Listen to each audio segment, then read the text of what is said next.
बिस्मिल्लाहिर्रहमानिर्रहीम अस्सलाम वालेकुम।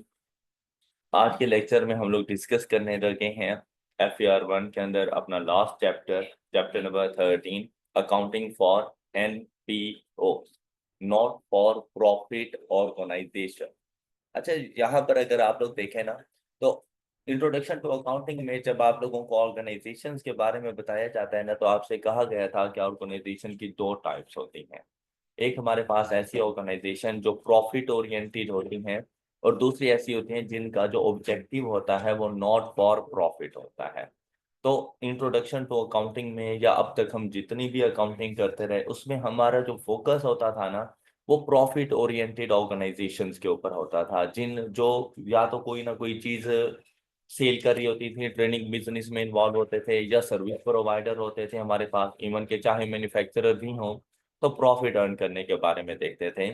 तो वहां पर जो रेवेन्यू जनरेट होता था ना, वो गुड्स की सेल से या फिर सर्विसेज प्रोवाइड करके हमारे पास रेवेन्यू जनरेट होता था। अब गुड्स की सेल होती थी तो हम लोग कॉस्ट ऑफ सेल्स की भी बात किया करते थे। और अब अगर बात करें ना नॉट फॉर प्रॉफिट ऑर्गेनाइजेशन की, तो इनका तो पर्पस ही नहीं है प्रॉफिट को अर्न करना। लेकिन इसका ये हरगिज मतलब नहीं है कि इनको प्रॉफिट्स होते नहीं, इनको प्रॉफिट्स होते हैं। अब इनका पर्पस गुड्स की सेल करके रेवेन्यू अर्न करना भी नहीं होता। तो इनको रेवेन्यू कहाँ से आते हैं, हम उसके ऊपर डिस्कशन करेंगे। जब ये किसी किस्म की कोई प्रोडक्ट सेल नहीं कर रहे, तो इनकी कॉस्ट ऑफ सेल भी नहीं होती। ऑलराइट।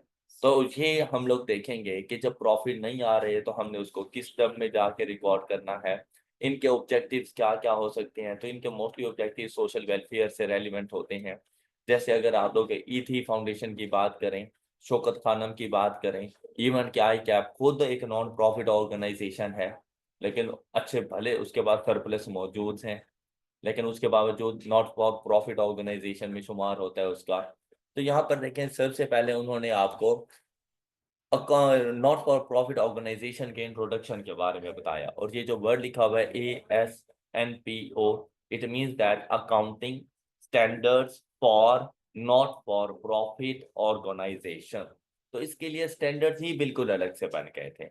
अच्छा, इनकी भी बिल्कुल वैसी फाइनेंशियल स्टेटमेंट्स बनती हैं जैसे हम लोग किसी प्रॉफिट बिजनेस के लिए बनाया करते थे, इनकी भी फाइनेंशियल स्टेटमेंट बना करती हैं।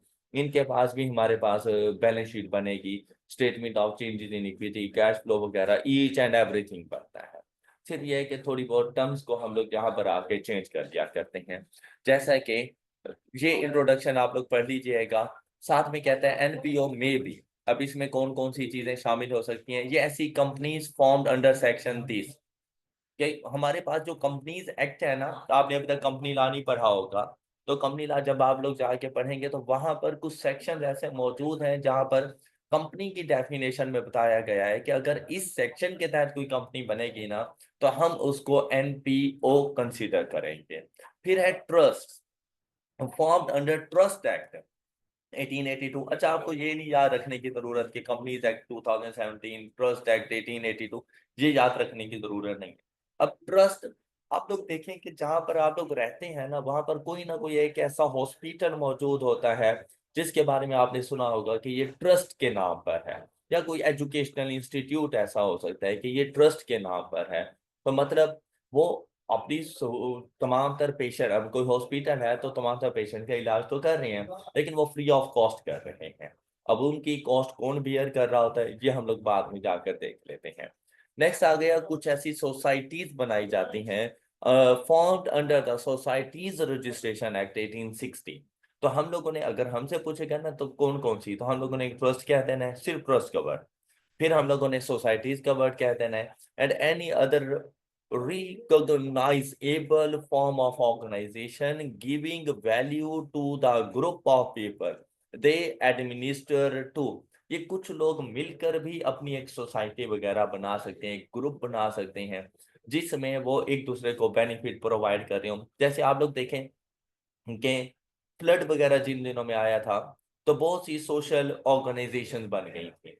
वो कुछ लोग इकट्ठे होते थे और एक टास्क परफॉर्म करते थे, और फ्लड रिलीफ के लिए वो चंदा वगैरह इकट्ठा कर रहे होते थे। तो वो भी उनका मकसद प्रॉफिट अर्न करना तो नहीं था, उनका पर्पस सोशल वेलफेयर ही था। तो वो एनपीओ आएगा, लेकिन रिकॉर्ड उनको भी मेंटेन करना है।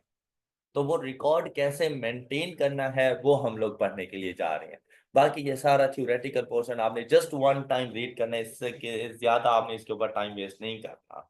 ऑलराइट, बहुत कम ऐसे चांसेस हैं कि आपसे पूछा जाए कि आपके पास एनपीओ कौन कौन सी हो सकती हैं, बहुत कम ऐसे चांसेस हैं। लेकिन बस आपको ये पता हो कि कुछ कंपनीज भी एनपीओ का पार्ट बन जाती हैं अगर वो सेक्शन 42 के अंदर आ जाए। तो ट्रस्ट हो सकती हैं, सोसाइटीज हो सकती हैं एंड एनी अदर ऑर्गेनाइजेशंस। फिर आ जाती हैं डिफरेंट टर्मिनोलॉजीज के प्रॉफिट ओरिएंटेड बिजनेस और not for profit oriented business में जो हम लोग टर्म्स यूज कर रहे होते हैं उन टर्म्स में डिफरेंस क्या है। जैसे अगर आप लोग सबसे पहले देखें तो भाई हम लोग प्रॉफिट ओरिएंटेड बिजनेस के अंदर जाकर स्टेटमेंट ऑफ कॉम्प्रिहेंसिव इनकम बनाया करते थे, वहां से हमें नेट प्रॉफिट की वैल्यू मिलती है। लेकिन क्या एनपीओ से हमें कोई प्रॉफिट मिलेगा? उसके लिए स्टेटमेंट ऑफ कॉम्प्रिहेंसिव इनकम बनाने की जरूरत नहीं है। उसके लिए क्या बनाया जाएगा? नाम चेंज हो जाता है, काम बिल्कुल वैसे वैसे हैं, सिर्फ नाम चेंज हो जाता है। क्या कि इसके लिए हम लोग नेम यूज क्या करते हैं? Statement of income and expenditure. Statement of income and expenditure. तो अब जब स्टेटमेंट ऑफ कॉम्प्रिहेंसिव इनकम बनाते थे, या तो आपको प्रॉफिट आ जाता था या फिर आपको लॉस आ जाता था।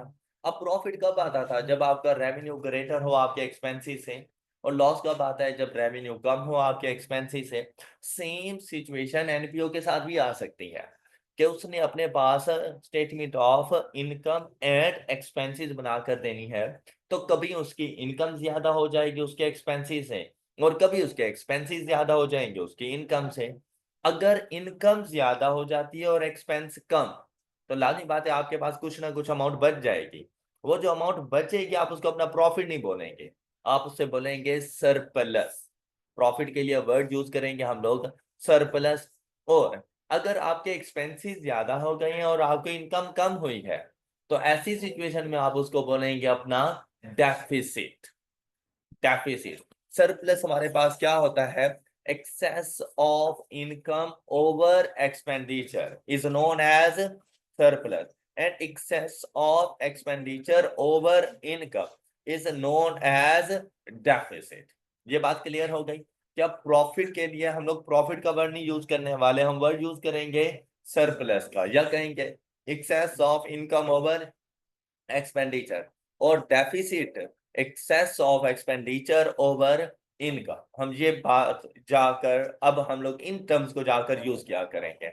फिर हम लोग जब प्रॉफिट ओरिएंटेड में होते हैं तो हम लोग कहते हैं हमारे पास इक्विटी है, हमारे पास शेयर कैपिटल है, हमारे पास इक्विटी रिजर्व्स हैं। ऐसे ही है ना statement of changes in equity में। लेकिन ये प्रॉफिट ओरिएंटेड बिजनेस के लिए होता है, ये not for profit oriented business के लिए ऐसी बातें नहीं की जाती। Not for profit oriented business के लिए कोई इक्विटी वगैरह नहीं होती। उसने अपने पास इसको लिखना है नेट एसिड्स। नेट एसिड आपको याद है जब हम लोग अकाउंटिंग इक्वेशन पढ़ रहे थे तो हम लोग कहते हैं कि accounting equation is equal to assets is equal to capital plus liabilities. लेकिन अगर इसी को थोड़ा सा रीअरेंज करें तो हम लोग कहते थे कि capital is equal to assets minus liabilities. तो एसिड्स माइनस लायबिलिटीज को ही तो नेट एसिड्स बोलते हैं और वो हमारे कैपिटल के इक्वल होती है, इक्विटी के इक्वल होती है।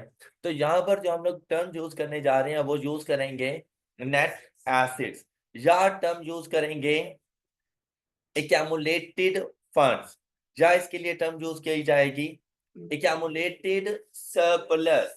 अब प्रॉफिट जिसे रिटेन अर्निंग्स बोला करते थे आप, यहाँ पर हम उसको क्या बोलेंगे? Accumulated surplus. और अगर डेफिसिट की फॉर्म में होंगे तो फिर एक्यूमुलेटेड डेफिसिट, या इसको हम लोग कहा करेंगे फंड बैलेंस शीट। अब ये बातें आपने आपने याद रखनी है कि इक्विटी का वर्ड नहीं यूज करेंगे, शेयर कैपिटल का वर्ड नहीं यूज करेंगे। यहाँ पर हम लोग वर्ड यूज क्या करेंगे? नेट एसिड्स का, या हम लोग वर्ड यूज करेंगे accumulated funds, accumulated surplus, accumulated deficits, या फंड बैलेंसेस का वर्ड हम लोग यूज क्या करेंगे। बात क्लियर? अच्छा, आपको ये शायद पता हो कि जब हमारे पाकिस्तान का बजट अनाउंस होता है जून के एंड पर और जुलाई में हमें इसकी इंफॉर्मेशन आती है, तो मोस्टली लिखा हुआ होता है कि हमारे पास जो डेफिसिट बजट है ऑफ रुपीज इतने अरब। डेफिसिट क्या मतलब? कि भाई हमें इनकम कम होगी टैक्सेस के थ्रू। जबकि गवर्नमेंट अपने एक्सपेंसेस सबसे ज्यादा कर रही है, इसलिए वो हमेशा डेफिसिट बजट देते हैं। अब डेफिसिट बजट देते हैं तभी तो बाहर के मुल्क वाले हमें कर्जा देते हैं कि भाई अपने एक्सपेंसेस को पूरा करने के लिए ये लो भाई, तुम तो सबसे ज्यादा हकदार बैठे हुए हो, तो वहां से हमारे पास लोन वगैरह आते हैं। अगर हम लोग अपना सरप्लस बजट देना शुरू कर दें तो क्या बाहर से हमें लोन मिलेगा? इसलिए ये भी मजबूरी होती है कि हम लोगों ने अपना हमेशा डेफिसिट बजट देना है। अब उसके लिए क्या होता है, अब इवन कि अगर आप लोग देखें कि अपने एक्सपेंसेस को बढ़ा देते हैं ये लोग, बहुत ज्यादा हद तक अपने एक्सपेंसेस को बढ़ा देते हैं। अब उन एक्सपेंसेस को पूरा करने के लिए टैक्सेस भी बेपनाह लगाते हैं हम लोगों के ऊपर, लेकिन उसके बावजूद इनकम पूरी नहीं हो रही होती, तो बाहर से लोन वगैरह ले लेते हैं। तो हम पाकिस्तान का बजट हमेशा हर साल डेफिसिट पे रहा है, कभी सरप्लस बजट नहीं बना पाकिस्तान का। इसी तरह से statement of changes in equity बनाते थे। अब यहाँ पर तो हम इक्विटी की बात ही नहीं कर रहे, इक्विटी को हम क्या नाम दे रहे हैं, तो यहाँ पर इसका नाम क्या हो जाएगा, statement of changes in net asset. फिर स्पेसिफिक रिजर्व्स हमारे में हुआ करते थे प्रॉफिट ओरिएंटेड बिजनेस के अंदर, यहाँ पर क्या उसको नाम देंगे, रिस्ट्रिक्टेड कॉन्ट्रीब्यूशन या ग्रांट। ये जो हमारे पास है ना स्पेसिफिक रिजर्व्स, यहाँ पर वो कहलाएंगे रिस्ट्रिक्टेड कॉन्ट्रीब्यूशन। अच्छा, जब प्रॉफिट ओरिएंटेड ऑर्गेनाइजेशन में आप लोग होते हैं ना और सर्विस प्रोवाइडर हो, तो आप लोग फी चार्ज करते हो, एम आई राइट? उस फी के अगेंस्ट आप लोग सर्विसेज दे रहे होते हो।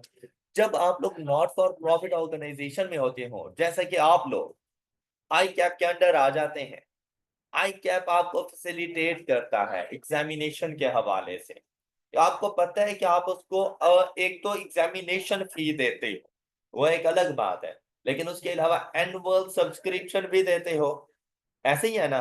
तो यहां पर वर्ड यूज किया जाता है सब्सक्रिप्शन का। ऑलराइट, देन यहाँ पर प्रॉफिट ओरिएंटेड एंटिटीज के लिए ओनर्स मौजूद होते हैं, शेयर होल्डर्स मौजूद होते हैं। जबकि नॉट फॉर प्रॉफिट ऑर्गेनाइजेशन अगर आपकी होगी, तो उस जिसने वो नॉट फॉर प्रॉफिट ऑर्गेनाइजेशन बनाई हुई है उनको कहा जाएगा ट्रस्टीज या स्पॉन्सर्स या डोनर। ऑलराइट, ट्रस्टी, ट्रस्ट बनाया हुआ है तो ट्रस्टी बन जाएगा वो ट्रस्टी, या कहेंगे स्पॉन्सर कि उस एनपीओ को कौन स्पॉन्सर कर रहा है, उसकी इनकम कहां से जनरेट हो रही है, या हम लोग उसको कहेंगे डोनर्स, मतलब जो डोनेशंस दी जाती हैं, तो डोनेशन देने वाले को डोनर्स कहा जाता है। तो डोनेशन के अंदर वो कुछ ऑर्गेनाइजेशन ऐसी हैं जो चल रही होती हैं। Any problem? अब आए हमारे पास अकाउंटिंग स्टैंडर्ड्स फॉर एनपीओ। इन्होंने हमें कंप्लीट गाइड किया हुआ है हर एक चीज के बारे में कि हम लोगों ने किस तरह से अपनी एनपीओ की अकाउंटिंग को जाके मेंटेन करना है। जैसे सबसे पहले हमारे पास आ जाता है recognition and measurement. Recognition criteria हमारे पास क्या होता है? Recognition is the process of including an item in the financial statements of an organization। कि किसी भी ऑर्गेनाइजेशन की फाइनेंशियल स्टेटमेंट में किसी भी आइटम को किस टाइम पर हम लोगों ने शामिल करना है। जैसे हम लोगों ने कहा था कि भाई एसेट्स की रिकॉर्डिंग कब होगी, as property plant and equipment when it is available for use, और वहीं से हम इसकी डेप्रिसिएशन स्टार्ट कर देते थे। उससे पहले वो पीपी का पार्ट नहीं होता था, वो कैपिटल वर्क इन प्रोसेस का पार्ट होता था, ऐसे ही है ना? फिर हमें ये भी बताया गया था कि आपने अपनी परचेजेस को रिकॉर्ड क्या कब करना है। तो हमने कहा कि भाई मैंने अभी एडवांस दिया हुआ है और अभी तक मेरे पास एसिड पहुंचा नहीं है, तो उन्होंने कहा एडवांस रिकॉर्ड कर लो लेकिन एसिड नहीं रिकॉर्ड कर सकते। एसिड कब, जब हमारे पास पहुंच जाएगा। तो ये रिकॉग्निशन क्राइटेरिया है, क्या आपने उसको अपनी फाइनेंशियल स्टेटमेंट्स का पार्ट कब बनाना है। फिर the recognition criteria under NPO और एज फॉलोज, इन तीन पॉइंट्स को जरा पढ़िएगा। The item has an appropriate basis of measurement and a reasonable estimate can be made of the amount involved। जैसे हम लोगों ने पीपी के लिए भी रिकॉग्निशन क्राइटेरिया कहा था कि जब ये हमें बेनिफिट्स देना स्टार्ट कर दे या इसकी कॉस्ट को रिलायबली मेजर किया जा सके, याद आया आप लोगों को? तो यहाँ पर भी बिल्कुल ऐसे ही है। फिर कहते हैं for item involving obtaining economic benefits, acid होगा तो economic benefits, it is probable that such benefits will be obtain, तो आपने उसको अपना एसेट मान लेना है। फिर for items involving giving giving up economic benefits, तो मतलब लायबिलिटीज इस टाइम पर when it is probable that such benefits will be given up, तब आप लोगों ने लायबिलिटीज की रिकॉर्डिंग वगैरह करनी है। फिर कहते हैं the recognition criteria provide journal guidance on which an item is recognized in the financial statement. Professional judgment is required to consider the specific circumstances to identify whether any particular item is recognized or not. कहते हैं ये जो हम लोगों ने criteria आपको बताया ना, ये है बिल्कुल जर्नल सा क्राइटेरिया, लेकिन इसके अलावा आप लोगों ने अपनी प्रोफेशनल जजमेंट को यूज करना है उन स्पेसिफिक सर्कमस्टांसिस के लिए कि आपने इसको अपना एसेट लायबिलिटी इनकम वगैरह रिकॉर्ड करना है या नहीं करना, वो उसी टाइम पर आपकी अपनी जजमेंट के बारे में भी चलेगा। अब रिकॉग्निशन क्राइटेरिया में ना उन्होंने हमें कुछ चीजों के बारे में बता दिया, जैसे कि यहाँ पर देखें सबसे पहली बात किसकी आ गई, रेवेन्यू की। कहते हैं रेवेन्यू और generally recognise when and reasonable assurance regarding measurement and collectability of the consideration exist। देखो रेवेन्यू उसी टाइम पर कि देखो आपका कस्टमर आपके पास आया, मैं इस एनपीओ को ना जरा रिलेट करता जाऊंगा बिजनेस के साथ। आपका कस्टमर आपके पास आया और आपसे उसने ये कहा कि ये ले भाई 10,000 रुपए और एक हफ्ते के बाद मुझे गुड्स डिलीवर कर देना, इन टोटल 50,000 रुपए की, तो 40,000 रुपए मैं आपको बाद में दे दूंगा। अच्छा, आज क्या 10,000 की रिकॉर्डिंग करने जाओगे तो क्या उसको अपना रेवेन्यू रिकॉर्ड करोगे? करोगे? तो एडवांस के तौर पे रेवेन्यू नहीं रिकॉर्ड करोगे। अच्छा, रेवेन्यू कब रिकॉर्ड करोगे? जिस दिन आप अपनी तरफ से उसकी जो परफॉर्मेंस होगी ना वो कर चुके होंगे, मतलब गुड्स हैंड ओवर कर चुके हों, उस दिन आप अपना रेवेन्यू रिकॉर्ड करोगे। साथ में आपको इस बात का भी बिलीफ होता है कि भाई इसके अगेंस्ट कंसीडरेशन भी आपको रिसीव हो जानी है, तो वो आपका रेवेन्यू बन जाता है। हाँ, अमाउंट रिसीव हुई या नहीं हुई इसका ताल्लुक ही नहीं है रेवेन्यू के रिकॉग्निशन से। या तो आप अमाउंट रिसीव कर चुके हो या इन फ्यूचर करनी हो तो आपको यकीन हो कि आप कर लेंगे, लेकिन आप अपनी तरफ से जब परफॉर्मेंस को अचीव कर लो तब जाके रेवेन्यू रिकॉर्ड करते हैं। ऑलराइट, फिर हमारे पास है अनरिस्ट्रिक्टेड कॉन्ट्रीब्यूशंस। यहाँ पर कॉन्ट्रीब्यूशन की ना दो टाइप्स बता रहे हैं, एक अनरिस्ट्रिक्टेड कॉन्ट्रीब्यूशन और दूसरी रिस्ट्रिक्टेड कॉन्ट्रीब्यूशन, कॉन्ट्रीब्यूशन वगैरह।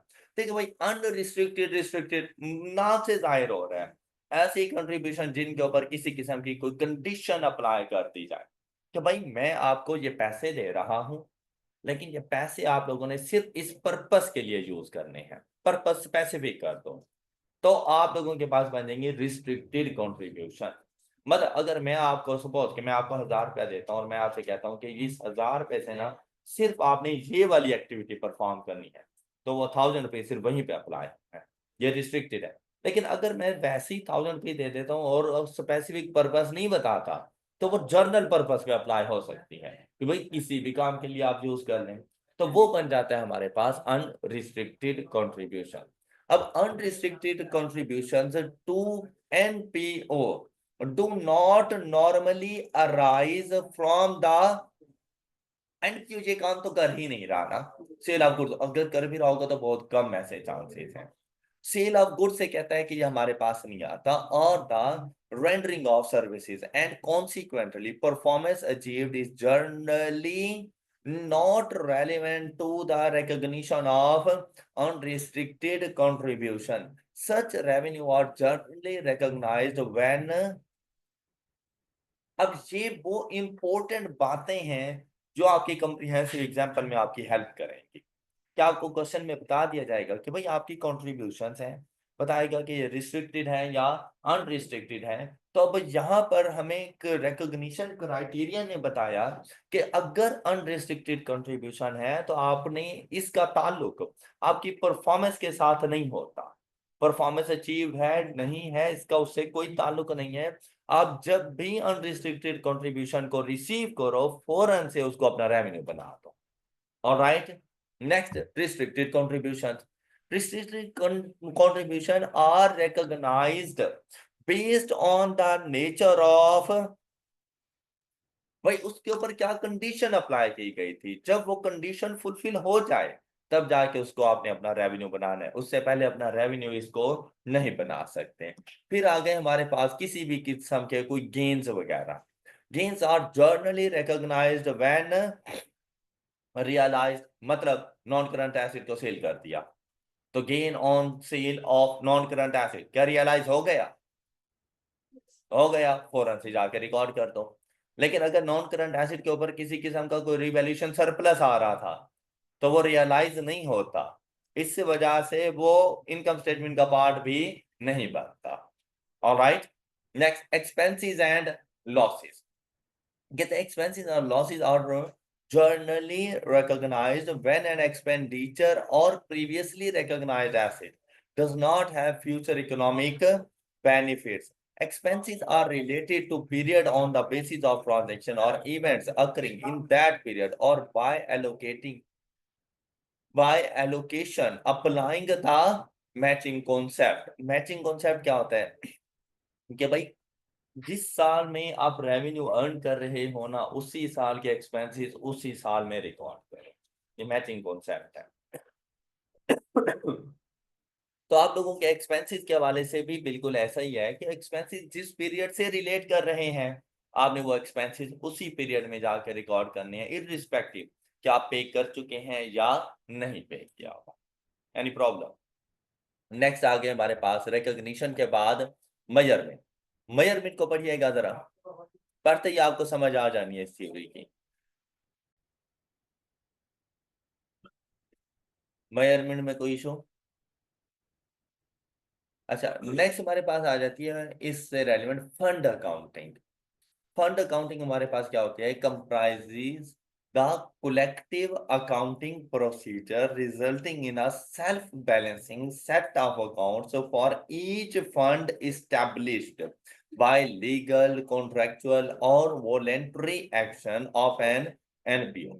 Elements of funds can include assets, liabilities, net assets, revenue, and expenses। ये बेसिकली आपके पास आ गई।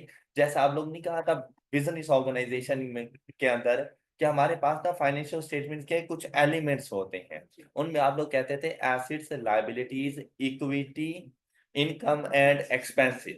अब यहाँ पर सिर्फ बात क्या है, asset liabilities as it is, equity की जगह पे वर्ड उसने यूज कर लिया नेट एसेट्स का, और इनकम की जगह पे रेवेन्यू आ गया, और एक्सपेंसेस एज इट इज मौजूद हैं। वही 5 elements of the financial statements वो हमारे पास आ गए। और कहता है इसमें गेन्स एंड लॉसेस वगैरह भी शामिल हैं। Fund accounting involves an accounting segregation although not necessary of physical segregation of resources, के आपने फंड अकाउंटिंग के जरिए चाहे आप लोग फिजिकली इसको सेग्रीगेट ना करो लेकिन अपने पास इसकी सेग्रीगेशन जरूर करके रखो। मतलब आपकी पॉकेट में ना 5,000 रुपये मौजूद है, आपने 5,000 रुपये अपनी वॉलेट में एक ही जगह पे रखे हुए हैं, लेकिन आपको ये पता होना चाहिए कि यार इसमें 2,000 रुपये आपके किसी दोस्त के हैं और 3,000 रुपये आपके हैं, कि अपने पास उसकी सेग्रीगेशन करके रखो, लेकिन फिजिकली आपके पास वो टोटल 5,000 ही रहेगा। फिर देखिए नेट एसेट्स और फंड बैलेंसेस में भी इंटरनली और एक्सटर्नली रिस्ट्रिक्टेड। अब जैसे आपने ऊपर रिस्ट्रिक्टेड एंड अनरिस्ट्रिक्टेड कंट्रीब्यूशन पढ़ी है, इसी तरह नेट एसेट्स में जो जिसे हम लोग फंड बैलेंसेस भी कहते हैं, जैसे आप लोग जब बिजनेस ऑर्गेनाइजेशन में होते थे कंपनी के केस में, तो आप लोग इक्विटी के पोर्शन को देखो, आप लोग जाके डिवाइड करते थे share capital, share premium, preference share capital, retain earning, revaluation surplus, और इसी तरह के और कोई रिजर्व वगैरह, ऐसे ही था ना। कहते हैं यहाँ पर net assets end fund balances भी आपके इंटरनली और एक्सटर्नली रिस्ट्रिक्टेड हो सकते हैं। तो आपको बता देगा कि ये मतलब ऑर्गेनाइजेशन जैसे आप रिटेन अर्निंग्स में से जर्नल रिजर्व के अंदर कोई ना कोई अमाउंट ट्रांसफर करते थे। क्या आपको आपके शेयर होल्डर्स ने कहा था आप ऐसा करो? बाहर के किसी और बंदे ने कहा था? नहीं, आपकी अपनी पॉलिसी थी कि हम अपने रिटेन अर्निंग्स में से इतने परसेंट प्रॉफिट जर्नल रिजर्व या स्पेसिफिक रिजर्व में ट्रांसफर किया करेंगे। ये आपकी इंटरनल रिस्ट्रिक्शंस हैं। Got it? फिर देखें एक्सटर्नल कौन सी हो सकती है, नॉट फॉर प्रॉफिट ऑर्गेनाइजेशन में जो बंदा आपको कंट्रीब्यूशन दे रहा है, कोई अमाउंट वगैरह पे कर रहा है, तो वो उसके ऊपर अगर कोई रिस्ट्रिक्शन लगा के देता है कि आपने इसको कहां पर यूटिलाइज करना है, वो कहलाएगी आपके पास रिस्ट्रिक्टेड कंट्रीब्यूशन, लेकिन वो एक्सटर्नली होगी। इंटरनली रिस्ट्रिक्टेड नेट एसेट्स और फंड बैलेंसेस और often refer to as reserves और अप्रोप्रिएशंस। कहते हैं आप इसको रिजर्व का नाम दो तो रिजर्व हमेशा इंटरनली रिस्ट्रिक्टेड होती हैं, या आप इसको अप्रोप्रिएशंस का नाम दे सकते हो। अब आ गई बात रिस्ट्रिक्शंस के हवाले से। रिस्ट्रिक्शंस आर स्टिपुलेशंस, मतलब conditions imposed that specify how resources must be used, कि अगर जो पैसा हम आप लोगों को दे रहे हैं वो आपने किस तरह से यूटिलाइज करना है। आईएमएफ भी जब पाकिस्तान को कर्जा देता है ना, तो वो रिस्ट्रिक्टेड है या अनरिस्ट्रिक्टेड है? रिस्ट्रिक्टेड फंड होता है कि आपने इस फंड को कहां पे यूटिलाइज करना है। तो अगर आप लोग जरा गौर से जाकर उनकी कंडीशंस को पढ़ो तो किसी भी प्रोडक्टिव काम के लिए आईएमएफ आपको कर्जा नहीं देगा। हॉस्पिटल बनाने की इजाजत नहीं देगा, स्कूल बनाने की इजाजत आपको नहीं देगा, इवन के रोड्स तक बनाने की इजाजत आपको नहीं देगा। क्योंकि अगर ना एजुकेशन पे खर्च करने देगा, ना हेल्थ पे खर्च करने देगा, ना अच्छा इंफ्रास्ट्रक्चर पे खर्च करने देगा, कहता है अपनी अयाशों के लिए उड़ान है, मैं हाजिर हूं, मैं दूंगा। ये कंडीशन होती हैं उसकी, लेकिन इनका तो काम चल रहा है ना। फिर कहते हैं external restrictions are imposed from outside the NPO, usually by the contributor of the resources. Internal restrictions are imposed in a formal manner by the NPO itself, usually by resolution of the board of directors या council या board of। कहते हैं internal restriction अगर आपने लगानी हो ना, तो आप लोग अपनी मर्जी से तब भी नहीं लगा सकते, तब भी आपको एक रेजोल्यूशन पास करनी पड़ती है, और वो रेजोल्यूशन होनी चाहिए from the board of directors हैं, ट्रस्टीज हैं, काउंसिल मेंबर्स हैं, उनकी तरफ से। मतलब आपने वहां पर इलेक्शन करवाना है, और अगर वो ज्यादा वोट्स वगैरह हो गए तब आप लोग ऐसा कर सकते हो, अदरवाइज नहीं। लेकिन जो एक्सटर्नल होती है ना, उसमें एनपीओ का कोई रोल नहीं होता। An NPO that uses fund accounting in its financial statement should provide a brief description of the purpose of each fund reported. अब फंड अकाउंटिंग है तो उसके बाद जितने भी फंड्स अवेलेबल होंगे, तमाम फंड्स के बारे में उसने डिस्क्रिप्शन साथ में देनी है। There are two methods of fund accounting. एक हमारे पास मौजूद है डेफरल मेथड, जिस तरह आप लोगों ने गवर्नमेंट ग्रांट में नहीं पढ़ा था, गवर्नमेंट ग्रांट की रिकॉर्डिंग के दो मेथड से, क्या आप लोग उस गवर्नमेंट ग्रांट को डेफर कर दिया करते थे, या फिर एसेट्स की या एक्सपेंसेस की कॉस्ट में से माइनस कर दिया करते थे। ओके, जहां पर भी एक डेफरल मेथड है, और दूसरा हमारे पास मौजूद है रिस्ट्रिक्टेड फंड मेथड, और ये नॉट एग्जामिनेबल, हमारे सिलेबस का पार्ट ही नहीं है। तो हम लोग फंड अकाउंटिंग ही करेंगे एनपीओ की, लेकिन fund accounting under deferral method करेंगे। ओके ओके बात। फिर देखें in practice most companies uses deferral method. Funds can be classified into following three categories. जो हमारे पास एनपीओ होती है ना, एनपीओ की मोस्टली इनकम यही फंड्स होती हैं, कॉन्ट्रीब्यूशन वगैरह होती हैं, डोनेशंस होती हैं, सब्सक्रिप्शन वगैरह होती हैं, यहीं से ही उसकी इनकम जनरेट हो रही है, क्योंकि इसने सेल ऑफ गुड्स वगैरह तो करना नहीं है ना। तब देखिए कौन कौन से फंड्स हो सकते हैं। सबसे पहले हमारे पास आ गया endowment fund, next one is restricted fund, and the last one is unrestricted fund या जर्नल फंड। ऑलराइट। अच्छा भाई, आपको पता है कि आई कैप में जैसे ही आप लोग न्यू न्यू स्टूडेंट बनते हैं ना, तो आपको कुछ स्कॉलरशिप्स के बारे में बताया जाता है। उन स्कॉलरशिप्स में एक स्कॉलरशिप इंडोमेंट फंड है। आपने इससे पहले शायद ये नाम सुना हुआ हो, लेकिन आई कैप ये स्कॉलरशिप देता है, इंडोमेंट फंड है आपके पास? क्यों मिलता है? मैंने बस एक बार एग्जाम की भरी है, बट यही लगी। हाँ जी, इंडोमेंट फंड। अच्छा, इसका इसका पर्पस क्या होता है इंडोमेंट फंड का? देखो भाई, सपोज कि मैं एक एनपीओ को सपोर्ट करना चाह रहा हूं, सपोज करो। अच्छा, अब एनपीओ को सपोर्ट करने के लिए ना मेरे पास मल्टीपल मेथड्स हैं। एक क्या था कि मैं पर मंथ कोई एक स्पेसिफिक अमाउंट उन्हें कहूं कि मैं आपको दे दिया करूंगा, से दैट 50,000 रुपीज।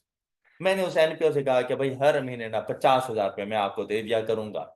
और मैंने उसके ऊपर किसी किस्म की कोई रिस्ट्रिक्शंस नहीं लगाई हुई कि आपने ये 50,000 रुपया कहाँ पे यूटिलाइज करना है, तो ये कहलाएगा अनरिस्ट्रिक्टेड फंड।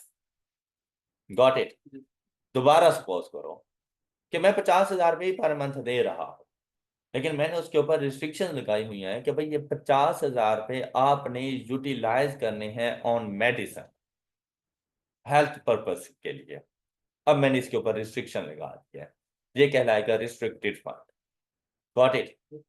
मैंने एनपीओ से कहा कि भाई ये लो 50 लाख रुपए, ये मैं जाकर अपने अकाउंट में डिपॉजिट करवा रहा हूं, सेविंग अकाउंट में।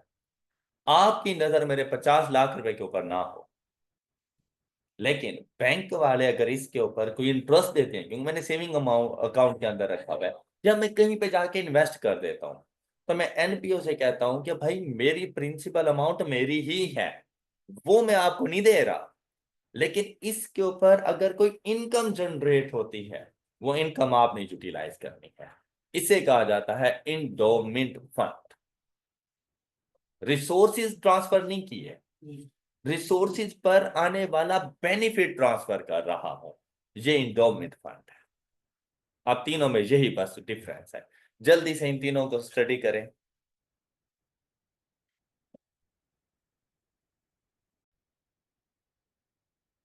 आई होप कि ये तीनों आप लोगों को अच्छे तरीके से समझ आ चुके होंगे।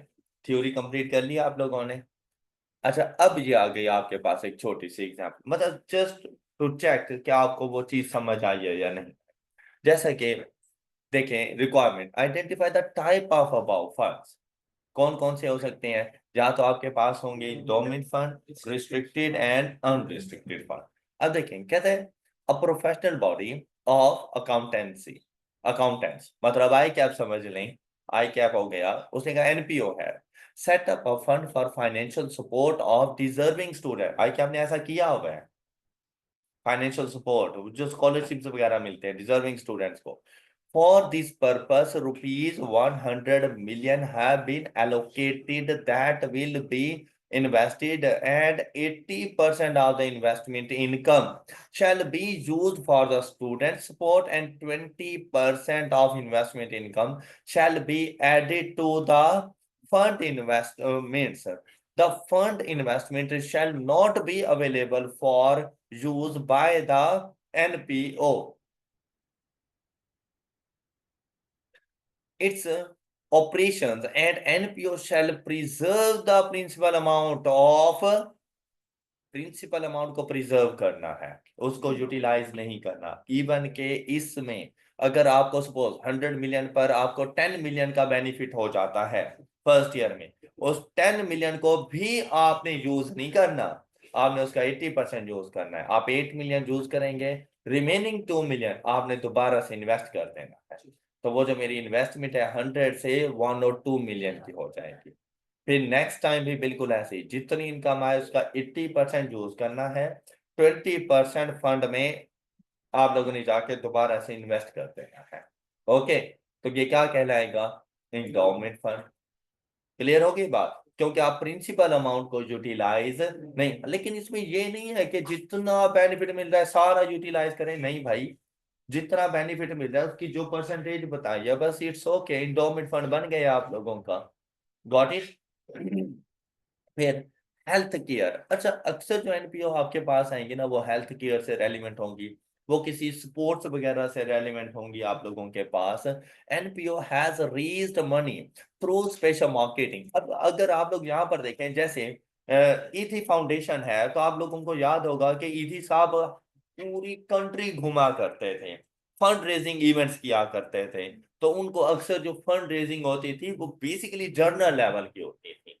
अक्सर जो फंड रेजिंग होती है ना, वो जन पर उन्हें पता है कि भाई सोशल वेलफेयर में है ये, और इन्होंने हमारी अमाउंट को किसी अच्छे मकसद के लिए ही यूज करना है, तो वहां पे रिस्ट्रिक्शन लगाने की जरूरत नहीं होती। ऑलराइट, तो वो आपके पास एक अनरिस्ट्रिक्टेड फंड्स वगैरह हो सकते हैं। लेकिन अगर आप लोग ये देखें, हम लोग मस्जिद में जुम्मा की नमाज पढ़ने के लिए जाते हैं, और जैसे ही आप लोग देखें कि वो ना जो मस्जिद की इंतजामिया है आपके सामने वो चंदा मांगने के लिए आ जाते हैं, है ना ऐसा? वो जो चंदा होता है ना, वो जर्नल पर्पस के लिए होता है, कि मस्जिद की इंतजामिया जर्नल पर्पस के लिए वो करेंगे। लेकिन आपने अक्सर देखा होगा कि इमाम साहब खड़े होते हैं और गर्मियों का सीजन शुरू हो रहा हो तो आपसे कहते हैं भाई एसी लगवाने हैं, गर्मी बहुत ज्यादा होती है, तो उसके लिए कंट्रीब्यूट करें। और अब उसके लिए जब हम कंट्रीब्यूट करते हो ना, तो अब ये रिस्ट्रिक्शन लग गई है कि भाई अगर मैं आपको ये 5,000 रुपया दे रहा हूँ ना, 5,000 रुपया आपने जनरल पर्पज के लिए नहीं यूज करने। ये अगर जो आपने एसी परचेज करना है, या कभी बिजली के बिल ज्यादा आ जाते हैं तो उसके लिए डिमांड कर, अब स्पेसिफिक पर्पस हो गया है। अब ये रिस्ट्रिक्शन लग जाएंगे उसके ऊपर। Got it? कहते हैं the special marketing drive in which overseas contributors deposit 100 million in each in its Save a Life Fund account. आपको याद होगा कि कुछ अर्सा पहले ना इमरान खान ने वो जो टेलीथून के नाम से इस तरह से कोई एक फंड रेजिंग कैंपेन की थी, कि कुछ देर के लिए वो टेलीफोन वगैरह सुनता था तो बाहर के जितने भी थे ना ओवरसीज पाकिस्तानीज, उन्होंने कॉल्स की और उन्होंने चंदा वगैरह दिया था कि हम इतने इतने मिलियन मिलियन को देंगे। तो वो भी एक फंड रेजिंग कैंपेन ही थी हमारे पास। फिर ये जो जैसे डैम वगैरह बनाने के लिए कंट्रीब्यूशन स्टार्ट कर देते हैं। अब ये डैम बनाने के लिए ये किस्म की रिस्ट्रिक्टेड हो सकती है कि सिर्फ डैम के पर्पस के लिए ही यूज होनी चाहिए। फिर देखें the contributions shall be used for the NPO routine operations which focus on providing life-saving drugs to patients who cannot afford the cost। हाँ जी, जब उसने कहा ना रूटीन ऑपरेशन, तो फिर कोई किसी किस्म के कोई रिस्ट्रिक्शन तो उसने लगाई नहीं है। तो ये कौन से बन जाएंगे? अनरिस्ट्रिक्टेड फंड, जिन्हें जर्नल फंड्स भी कहते हैं। सी पार्ट देखें, an educational NPO has set up a fund development of new schools in nearby rural areas। The fundraising drive has been successful as many people have contributed for the cause। अब fundraising भी हो गई है, purpose भी आपने उसको बता दिया। The fundraising clearly states that the funds so raised shall only be used for construction and operation of schools at that। तो अब ये हमारे पास रिस्ट्रिक्टेड कॉन्ट्रीब्यूशन हो गई है। Got it? रिस्ट्रिक्टेड फंड्स के तौर पर आ जाएगा। आई होप कि आपको ये सारी बातें ठीक से समझ आ गई। अब जब बात करते हैं एनपीओ की, सबसे पहला काम हमारे पास होता है एनपीओ के लिए statement of income and expenses बनाना। तो सबसे पहले आपने उस क्वेश्चन में ढूंढने है कि एनपीओ की इनकम कौन कौन सी हो सकती है। तो एनपीओ की इनकम के लिए ना डिफरेंट सोर्सेज मौजूद हैं एनपीओ की इनकम के लिए, जिसमें an NPO may have several categories of income to fund its operation. For example, अब उसमें कौन कौन सी चीजें शामिल हैं? फी फॉर सर्विसेज शामिल है। अच्छा, हम लोगों ने इनको one by one in detail पढ़ेंगे कि हमें ये पता चले हमने अपनी इनकम का पार्ट कितनी अमाउंट को बनाना है। क्या फुल अमाउंट जाएगी, जब रिसीव कर रहे हैं तभी जाएगी, या रिसीवेबल है तब लेकर जाएं, कितनी अमाउंट कहाँ पे जाके हमने एलोकेट करनी है, उसके बारे में हम लोग इन डिटेल देखेंगे। फी फॉर सर्विसेज, अब एनपीओ तो लाजमी बात है कोई ना कोई सर्विसेज तो दे ही रही है ना। अब देखिए, जिस तरह से आप लोग एक गवर्नमेंट स्कूल में जाओ, गवर्नमेंट हॉस्पिटल्स में जाओ, तो बेसिकली तो ये एक किस्म के एनपीओ ही है। लेकिन ये अलग बात है, ये गवर्नमेंट के उसमें आ जाते हैं, एनपीओ ही है। इनका पर्पस प्रॉफिट अर्न करना नहीं होता, लेकिन बिल्कुल मुफ्त आपको एजुकेशन नहीं मिलती। आप थोड़ी बहुत कोई ना कोई फी पे, चाहे वो 50 रुपए पर मंथ ही क्यों ना हो। गवर्नमेंट हॉस्पिटल में चले जाओ तो वैसे अगर डॉक्टर बैठा हो तो शायद आपसे वो ले 5,000 रुपये चेकिंग फी, लेकिन वहां पर आप जाओ तो 50 रुपए की पर्ची कटवाओ, उसके बाद आके अपना चेकअप करवाओ। तो सर्विसेज के अगेंस्ट कुछ ना कुछ इनकम तो हो ही रही है ना। तो हाँ, ये अलग बात है कि एक्सपेंसिस उससे कई गुना ज्यादा है। ये सिर्फ ऑपरेटिंग अपने एक्टिविटीज को हैंडल करने के लिए इतनी इनकम अर्न की जाती है। तो फी फॉर सर्विसेज आ सकता है, कॉन्ट्रीब्यूशंस एंड डोनेशंस आ सकती हैं, मेंबरशिप फी और सब्सक्रिप्शन आ सकती हैं, गवर्नमेंट की तरफ से कोई फंडिंग हो सकती है, जैसे गवर्नमेंट ग्रांट वगैरह हम लोगों ने पढ़ा हुआ है, गवर्नमेंट की तरफ से कोई फंडिंग है। इन्वेस्टमेंट इनकम है कि अगर अपना कोई सरप्लस फंड कहीं और इन्वेस्ट किया हुआ है तो वहां से इनकम आ सकती है। Profit from running a coffee bar, canteen और अ शॉप। जैसे कि अगर आप किसी स्कूल को भी देखो ना, तो स्कूल में भी खुद एक हमारे पास हो एनपीओ, लेकिन उस स्कूल में ना कैफेटेरिया मौजूद है। क्या कैफेटेरिया भी एनपीओ है? क्या वहां पर कुछ खाने पीने जाओगे तो क्या वो मुफ्त में मिलेगा? आप किसी हॉस्पिटल में चले जाएं तो वहां पे भी कैफेटेरिया बने हुए होते हैं कि कोई भी अगर पेशेंट के साथ जाते हैं तो उनके खाने पीने के लिए वहां पे होता है, लेकिन क्या वो तो फ्री में नहीं होता ना। अब वो कैफेटेरिया अगर एनपीओ के अंडर है तो कैफेटेरिया का एक बिजनेस है, और वो बिजनेस आपने अलग से उसका प्रॉफिट कैलकुलेट करना है, और वो प्रॉफिट हमारे एनपीओ की इनकम बन जाएगा। ऑलराइट, कि किसी भी किस्म का कोई साइड बिजनेस कर रही है एनपीओ, तो साइड बिजनेस से आने वाला प्रॉफिट, तो साइड बिजनेस के लिए स्टेटमेंट ऑफ प्रॉफिट और लॉस आप लोग बनाओगे, ताकि आप लोगों को उसके प्रॉफिट्स का पता चल सके। फिर हमारे पास आ गई फंड रेजिंग इवेंट। अक्सर आप लोग देखो कि किसी किस्म के मैचेस करवा लिए जाते हैं, फ्रेंडली मैचेस, और क्या होता है कि वहां पे ना जो फ्रेंडली मैचेस हो जाते हैं, अगर स्पोर्ट्स वगैरह से इंटरेस्ट हो उन लोगों का, या फिर कॉन्सर्ट करवा लिए जाते हैं, ठीक है, और उसकी कोई ना कोई टिकट रख लेते हैं, 100 रुपए, 200 रुपए, 500 रुपए, कुछ इसके साथ की। और आपको क्या बताया जाता है कि भाई ये जितनी भी फंड रेजिंग हो रही है ना, मतलब आपके टिकट्स के जितने भी पैसे हैं, ये हम लोग इस पर्पस के लिए यूटिलाइज करेंगे। तो वो एक फंड रेजिंग इवेंट्स भी आप लोग ऑर्गेनाइज कर सकते हो, तो वो भी हमारे पास एनपीओ की इनकम में आ जाएगा। Any problem? अच्छा, अब वन बाय वन देखते हैं fee for services. Fee for services ऐसा कोई इतनी मुश्किल चीज नहीं है आप लोगों को, बहुत सिंपल सा है। May charge fee for their services in order to supplement their funding, the fee is usually lower than commercial charge. मतलब अगर वही डॉक्टर आपको बाहर बैठ के चेक करे ना अपने प्राइवेट क्लिनिक पे, शायद वो आपसे 2,000 रुपये ले दे, लेकिन जब वो एक गवर्नमेंट हॉस्पिटल में बैठ के आपको चेक कर रहा है तो आपसे 50 रुपये ले रहे हैं। ओके, तो कमर्शियल चार्जेस से कम होती है फॉर द सेम प्रोडक्ट और सर्विसेज। एग्जांपल्स इसमें क्या हो सकती हैं? एक हेल्थ केयर की एग्जांपल उसने दे दी, और दूसरा उन्होंने एजुकेशनल एनपीओ की एग्जांपल आपको दे दी, और यही दोनों एग्जांपल मैंने आपको बताई हैं।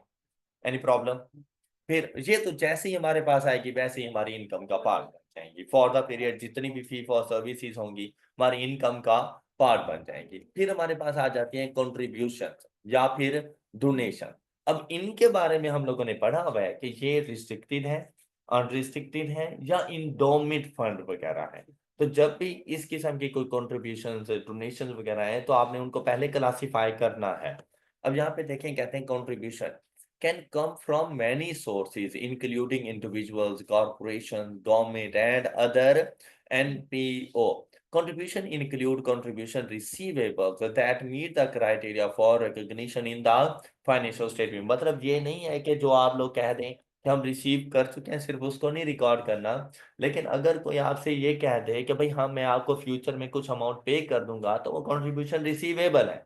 मतलब जैसे मैंने अभी आपको थोड़ी देर पहले एक एग्जांपल दी कि इमाम साहब ने कहा कि हम लोगों ने एसी लगवाना है और उसके लिए आप लोग बढ़ चढ़ कर हिस्सा लें, तो अब जरूरी तो नहीं कि मैं मस्जिद में जाऊं और मुझे पता हो कि यार आज इमाम साहब ने ये ऐलान करना था और मैं 5,000 रुपये अपनी पॉकेट में रख के चला गया। ये जरूरी तो नहीं था, लेकिन जैसे ही इमाम साहब ने कहा तो मैंने वहीं से बैठे हुए ने कह दिया कि 5,000 रुपये मैं आपको दूंगा। तो मतलब एक कंट्रीब्यूशन आ गई है, और वो अपने पास इसको रिसीवेबल के तौर पे रिकॉर्ड करेंगे, और इन फ्यूचर आके मुझे डिमांड भी करेंगे। ऑल राइट, फिर देखें, a contribution is a non reciprocal transfer of an NPO. अब देखो क्या कह रहे हैं, नॉन रेसिप्रोकल ट्रांसफर से क्या मुराद है? कहते हैं भाई ये कंट्रीब्यूशंस आपकी लाइबिलिटी नहीं है। अब अगर मैं किसी को खैरात के तौर पे कोई चीज देता हूं, तो क्या मैं उससे वापसी की डिमांड करूंगा? नहीं। अगर हम कोई चंदा वगैरह दे रहे होते हैं तो ये नॉन रेसिप्रोकल ट्रांजैक्शन होती है, मतलब ये आप लायबिलिटी अपनी रिकॉर्ड नहीं कर सकते, ये आपकी इनकम बन जाती है। फिर क्या कहते हैं, to an and PO of cash और अदर एसिड और नॉन रेसिप्रोकल सेटलमेंट और कैंसलेशन ऑफ इट्स। काफी सारी चीजें उसने यहाँ पर डिस्कस कर दी। एक तो ये कि अगर मैं उनको 5,000 रुपया ही दे दूं, ठीक है, तो 5,000 रुपये मैंने उनसे वापसी नहीं लेने, तो एनपीओ के लिए किसी किस्म की कोई लाइबिलिटी नहीं है। तो सपोज की कंस्ट्रक्शन हो रही थी, तो उन्होंने कहा कि भाई कंस्ट्रक्शन करवा रहे हैं हम लोग मस्जिद की, तो इसमें आप लोग बढ़ चढ़ कर हिस्सा लें। भाई मेरे ना कंस्ट्रक्शन मटेरियल की एक शॉप थी, मैंने उसे कह दिया कि भाई एक बोरी सीमेंट की दूंगा। अब मतलब आप एसिड भी ट्रांसफर कर सकते हो, आप इन्वेंट्री भी ट्रांसफर कर सकते हो। और राइट, और इसी तरह से उन्होंने कहा कि भाई बिजली का बिल बहुत ज्यादा आ गया, अब बिजली का बिल एनपीओ के ऊपर लाइबिलिटी है, मैंने कहा मुझे दे दे मैं पे कर देता हूँ, तो भी ये कंट्रीब्यूशन के तौर पे जाएगा कि उनका एक एक्सपेंस मैं पे करने के लिए जा रहा हूँ। Any problem? फिर आ गई हमारे पास रिस्ट्रिक्शंस। एक्सप्लिसिट और एक्सप्लिसिट मींस दैट कि मैं आपको बाय वर्ड्स, चाहे वो रिटर्न हो चाहे वो ओरल हो, मैं आपको बताऊं कि ये मैं कंट्रीब्यूशन क्यों कर रहा हूं, रीजन बताऊं। इम्प्लिसिट, क्या आपने चंदा मांगा ही एक स्पेसिफिक पर्पस के लिए था और मैंने दिया भी उसी के लिए है, तो अब ये इम्प्लिसिट हो गया, मतलब बाय वर्ड्स नहीं कहा गया, बाय एक्शन वो इस चीज को शो कर रहा है कि ये चीज थी ही इसी के लिए। ऑलराइट, कहते हैं चाहे इम्प्लिसिट है चाहे एक्सप्लिसिट है, restrictions on contributions may only be externally imposed. However, subsequently, internal restrictions may be imposed in a formal manner by the organization itself, by the directors, और इंटरनल रिस्ट्रिक्शन लगाने के लिए ना आपको रेजोल्यूशन पास करवानी पड़ेगी, board of directors या आपके पास ट्रस्टीज वगैरह काउंसिल मेंबर्स वगैरह बैठेंगे, तब आप लगा सकते हैं। लेकिन अगर इंटरनली रिस्ट्रिक्शन है तो उसके लिए किसी फॉर्मेलिटी की जरूरत नहीं होती, वो जिस तरह से कंट्रीब्यूटर ने कह दिया आपने वैसा करना है। Any problem? Type of contribution आपके पास आ गई, restricted, endowment fund and unrestricted. ये हम लोग बार बार पढ़ चुके हैं, सिर्फ 1 मिनट लगाएं और इसको जरा रीड कर लें।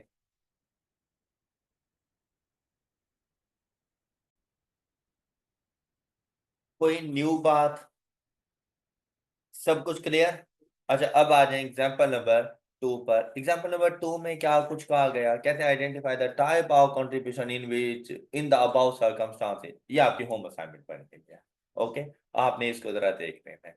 फिर हमारे पास आ गया इनकम में second part, contributed materials and. अभी मैंने आप लोगों के साथ एक जिक्र किया है कि भाई मस्जिद की कंस्ट्रक्शन हो रही थी तो पहले क्या था कि मैं तो पैसे दे देता, मैंने पैसे नहीं दिए। अब मैं क्या करने जा रहा हूँ, कंट्रीब्यूटेड मटेरियल्स। मेरे पास मेरा काम ही कंस्ट्रक्शन वर्क, कंस्ट्रक्शन मटेरियल की सेल एंड परचेज था, तो जो कंस्ट्रक्शन मटेरियल मस्जिद में रिक्वायर्ड था मैंने वो उठा कर दे दिया, तो मैंने मटेरियल में कॉन्ट्रीब्यूशन कर दी।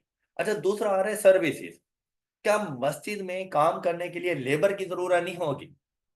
अब कुछ बंदे ऐसे भी होते हैं जिनके पास ना पैसे नहीं है, जिनके पास कंस्ट्रक्शन मटेरियल भी नहीं है, वो कहते हैं कि भाई हम लोग ना एक दिन के लिए आकर आपको सर्विसेज प्रोवाइड कर देंगे, मतलब लेबर के तौर पर काम करेंगे, तो आप उस लेबर की हमें वो वेजेस पे ना करना, फ्री ऑफ कॉस्ट होगा हमारी तरफ से, तो आप लोग जाकर उनको सर्विसेज भी कर दे सकते हो। ऑलराइट, अच्छा अब इनकी रिकॉर्डिंग कैसे करनी है, contribution of materials and services, या तो acid other than cash would be measured at only when the fair value can be reasonably estimated। मतलब मैं जो मटेरियल प्रोवाइड कर रहा हूँ, आपको पता हो कि मार्केट में अगर आप ये परचेज करने के लिए जाते हैं तो ये मटेरियल आपको कितने का मिलता है। दूसरी, अगर मैं आपको सर्विसेज एक दिन की लेबर के तौर पे प्रोवाइड कर रहा हूँ, तो आपको क्या पता नहीं होगा कि आप एक दिन की लेबर के लिए कितना पे करते हैं, पता है, तो वो फेयर वैल्यू है इनकी। फिर क्या कहते हैं, the materials and services are used in the normal course of the NPO's operation and would otherwise have been purchased. मतलब कि अगर मैं आपको ये कंट्रीब्यूशन ना देता तो आपको जाके परचेज करनी थी। Got it? तो वो आप लोगों ने जाके फेयर वैल्यू के ऊपर उसकी रिकॉर्डिंग करनी है। Often these contribution are not recorded because of record keeping and valuation difficulties। कहते हैं बाद औक़ात ऐसा होता है कि हम इस किस्म की कोई कंट्रीब्यूशन को रिकॉर्ड नहीं कर रहे होते। For example, it may be impractical to record the receipts of contributed services where the NPO depends heavily on the use of volunteers to provide services। अब इसका क्या मतलब है कि भाई हमारी ऑर्गेनाइजेशन में हम लोगों ने कोई वर्कर्स नहीं रखे हुए। वर्कर्स मींस दैट ऐसे वर्कर्स नहीं है जिनको हम लोग सैलरी पे करते हैं, हमारे पास वॉलंटियर्स ही मौजूद हैं, वो सारे स्टूडेंट्स हैं, हमारी ऑर्गेनाइजेशन के लिए काम करते हैं, तो वो फ्री ऑफ कॉस्ट ही कर रहे हैं और हम उनको कुछ भी नहीं पे कर। अब अगर कोई और वॉलंटियर भी आकर आपको सर्विसेज देने लग जाए तो कहते हैं आप उसको रिकॉर्ड करने की जरूरत नहीं है। ओके, क्योंकि आप वैसे भी वॉलंटियर्स के बेसिस पर ही चल रहे थे। फिर नेक्स्ट बात क्या आ गई, कहते हैं when contributed material and services meet the criteria of fair value measurement, recording their value would provide useful information. और जब इनको इनकी फेयर वैल्यू पे रिकॉर्ड करोगे तो ऐसा नहीं है जो एसिड आप बनाने जा रहे हो उसकी कॉस्ट का पता चल जाएगा, तो ज्यादा रिलायबल इंफॉर्मेशन हो सकती है। रिकॉर्डिंग इसीलिए करो ताकि आपको उस एसिड की कॉस्ट का पता चल सके। Done done. Contributed materials and services that are part of a constructed or development capital asset, property, plant and equipment would be recognized at, बस पूरे पैसेज का ना यही एक मेन पॉइंट था कि contributed materials and services are recorded at their fair value। फिर आ गई contributions receivable। Contribution receivable. Contributions include contribution receivable that meet the criteria for recognition in financial statements. A contribution receivable should be recognized as an asset when it meets the following criteria. The amount to be received can be reasonably estimated. Ultimate collection is reasonably assured. तो acids के लिए ये बात उसने बताई है कि भाई कंट्रीब्यूशन रिसीवेबल कब जाके रिकॉर्ड करनी है, जब आपको पता हो कि जो अमाउंट आप रिसीव करने वाले हैं वो कितनी अमाउंट है, और इस बात का भी पता हो कि वो आपको रिसीव हो जाएगी। अक्सर पता है क्या होता है, अवाम को धोखा दिया जाता है। किस तरह से? आप अपने बंदे बिठा देते हो अवाम में, जिस तरह आप लोगों ने अक्सर सुना होगा नीलामी हो रही है, नीलामी में अक्सर बंदे अपने बैठे हुए होते हैं। मतलब ऐसी जगहों पे ना हमेशा धोखा हो रहा है, तो उन्हें पता है ना कि यार बोली ऊपर नहीं बढ़ रही, तो उनके अपने बंदे हायर बोली लगा देंगे, और दूसरा वो कंफ्यूज हो जाता है, वो ऐसे कहता है कि यार इससे ज्यादा मैंने लगा देनी है। इसी तरह से इवन के एक छोटे से लेवल पर जाकर देखो ना, ये जो रिक्शे वाले होते हैं, किसी भी टर्म ये स्टॉप पे खड़े हुए होते हैं ना, दो बंदे इनके अपने रिक्शे पे बैठे हुए होते हैं। जब आता है ना कोई पैसेंजर वगैरह, वो जिस पता है कि यार इसमें दो बंदे तो पहले से बैठे हुए हैं, एक मैं बैठ जाऊंगा, इसने चल पड़ना है। जैसे ही आप बैठते हो ना, एक बंदा वहां से उतर जाता है, वो किसी और रिक्शे में जाके बैठ जाता है, उसको गालियां अलग से निकाल रहा होता है, हालांकि तो टोटल ड्रामेबाजी चल रही होती है। उसको गालियां, यार इतनी देर हो गई तुम इधर खड़े हो, चलो मैं दूसरे रिक्शे पे बैठता हूँ। वो जो खाली होगा उस पर जाके बैठ सकता है, ताकि उसके रिक्शे में आके सवारियां बैठना शुरू करें। तो जहां पर भी ना अक्सर ऐसा होता है कि जब चंदे के लिए ऐलान किया गया था ना, आपको पता है जब मस्जिदों में सारे मौजूद लोग बैठे हों और किसी को ये पता चले कि यार मैंने अगर 5,000 दिया ना, तो दूसरा कहेगा भाई अगर उसने 5 दिया तो मैंने 10 देना है। तो इसके लिए ना कुछ लोग वो अपनी तरफ से बिठा देते हैं, जो ऊंची ऊंची आवाज में बोलियां लगाएं, भाई मेरी तरफ से 10,000, मेरी तरफ से 15,000। तो वो जो बाकी आम आदमी बैठा हुआ होता है, यार मैं क्यों पीछे हट जाऊं, तो वो भी हायर बोली लगा देता है। अब आपको पता था आपके आदमी ने, तो आपको वो रिसीवेबल तो बनता नहीं है, तो आप उसको रिकॉर्ड भी नहीं करोगे।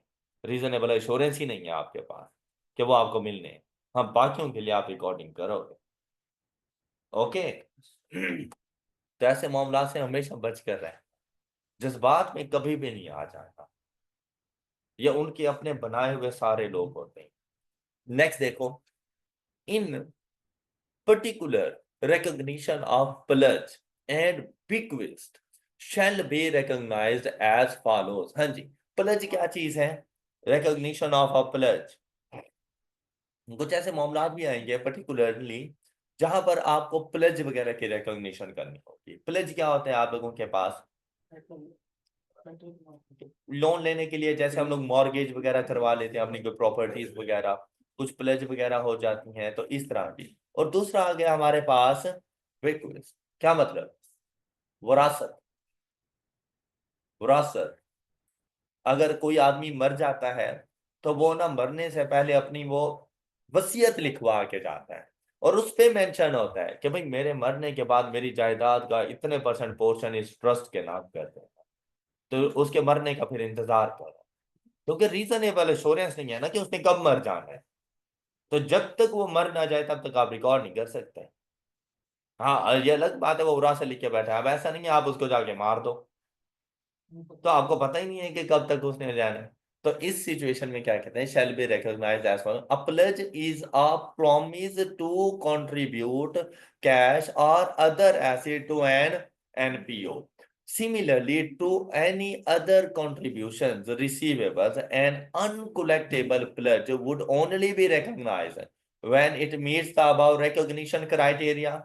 there is reasonable assurance that NPO will comply with condition if any attached to the contributions, and contribution is not dependent on any contingent event outside.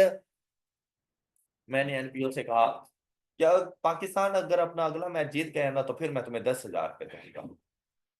अब क्या पाकिस्तान का मैच जीतना या हारना एनपीओ के कंट्रोल में है, तो फिर रिकॉर्ड एनपीओ को ये चीज रिकॉर्ड करने की जरूरत नहीं है। मतलब ऐसी कोई भी आपने कंट्रीब्यूशंस को रिकॉर्ड नहीं करना जिसके ऊपर कोई ऐसी रिस्ट्रिक्शन हो जो आपके कंट्रोल में ना हो। अगर मैं एनपीओ से ये कह दूं कि भाई मैं आपको ये 10,000 रुपए दूंगा जैसे ही आप अपनी इस बिल्डिंग की कंस्ट्रक्शन को शुरू कर देंगे, अब ये एनपीओ के कंट्रोल में है कि जैसे ही उसे पता है कि हम लोग कंस्ट्रक्शन स्टार्ट करेंगे हमें 10,000 रुपए यहां से मिल जाने हैं। अब ये रीजनेबल एश्योरेंस होती है। बात समझ आ रही है सब बच्चों को? Next one, bequest or often subject to considerable uncertainty surrounding both the. अच्छा, एक तो टाइम की अनसर्टेनिटी है कि पता नहीं उस बेचारे को कब मौत आए।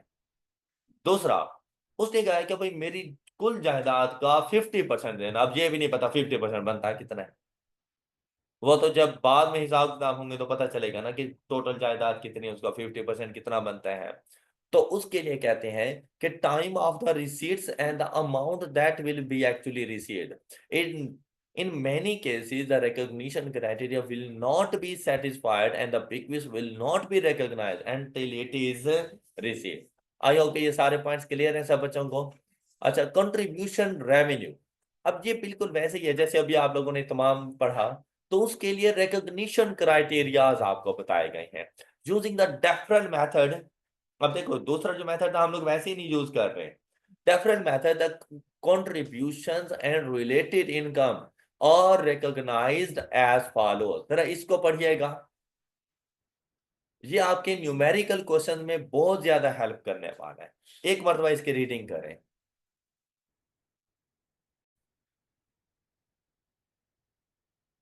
अब आप लोगों को कम्प्रिहेंसिव एग्जाम्पल्स में इन तमाम सिचुएशंस के साथ डील करना है। अब जैसे आपको बता देगा कि कोई भी कंट्रीब्यूशन होगी, आपको आइडिया हो गया है कि ये इंडोमेंट कंट्रीब्यूशन है। अब इंडोमेंट कंट्रीब्यूशन की रिकॉग्निशन क्या करनी है आप लोगों ने, वो हमारे पास है कि recognise as direct increase in the net assets in the current period and exclude from. अब देखो अगर ये चीजें मैं आपको डायरेक्ट जहां से ना पढ़ा था, मेरे लिए बड़ा सिंपल सा था कि मैं आपको कॉम्प्रिहेंसिव एग्जांपल पे लेके चला जाता। वहां पर एक क्वेश्चन में इस तरह कर रहा होता, किसी कंट्रीब्यूशन को मैं रेवेन्यू बना रहा होता, किसी कंट्रीब्यूशन के साथ पता नहीं मैं क्या कर रहा होता। तो आप लोग हमेशा कंफ्यूज हो जाते हैं कि कर क्या रहे हैं। लेकिन अब ये हमें प्रॉपर रूल के बारे में बता रहा है। ये क्या कहता है कि अगर कोई इंडोमेंट कंट्रीब्यूशन है ना तो उसको अपने रेवेन्यू का पार्ट ना बना, उसको अपनी इनकम का पार्ट, उसको डायरेक्ट अपने नेट एसेट्स में लेके चले जाना और वहां नेट एसेट में उतनी अमाउंट का इंक्रीज कर देना।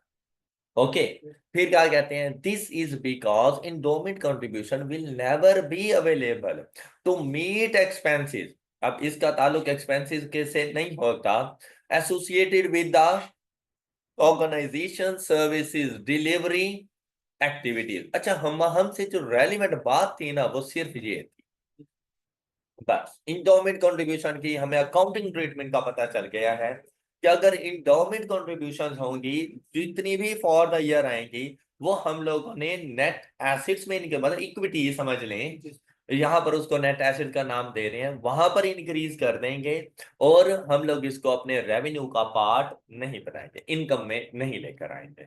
क्लियर?